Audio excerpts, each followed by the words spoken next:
Charles Dickens. The name itself is legendary, right? A true literary giant.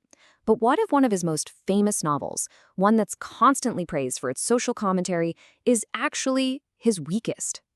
Well, today we're going to dig into a really powerful critique that makes exactly that case against Hard Time.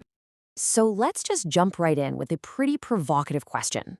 For a lot of us, Hard Times is a classic, a go-to critique of industrial society. But what if that reputation is built on a seriously shaky foundation?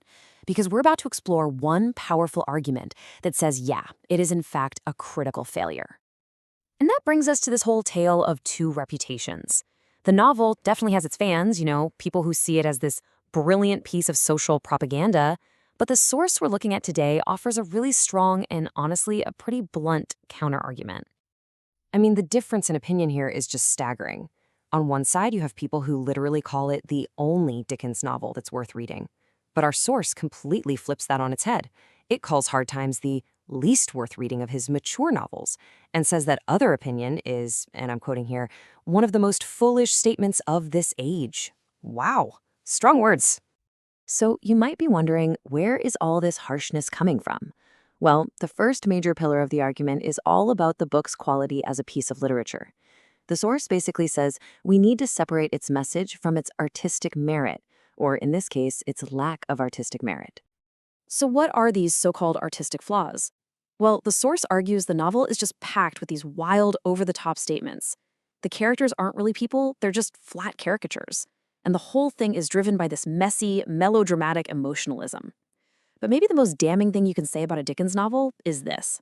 It just doesn't have that unique, grotesque poetic genius that makes his other books, like Bleak House, so incredible. This quote really just gets to the absolute core of the artistic argument.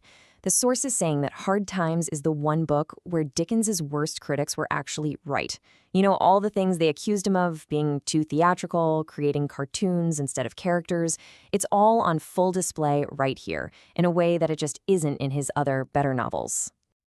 And this really hits the nail on the head. The argument is that even if you 100% agree with Dickens's condemnation of industrial society, that shouldn't force us to pretend that an unsatisfactory novel is a masterpiece.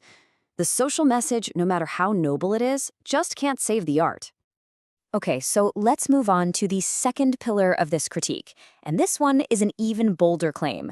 The idea that the novel's entire argument is built on shaky ground because Dickens, well, he simply didn't know what he was talking about. There it is, plain and simple. The source argues that for all his passion and all his outrage, Dickens was an outsider to the very world he was trying to portray. He was writing about an England that he just wasn't truly familiar with. So what kind of research did he do? According to the source, it was incredibly superficial. He caught some horrifying glimpses while on a trip, and then he paid one quick visit to a real-life strike in a town called Preston, and he apparently left unimpressed, saying he found no drama.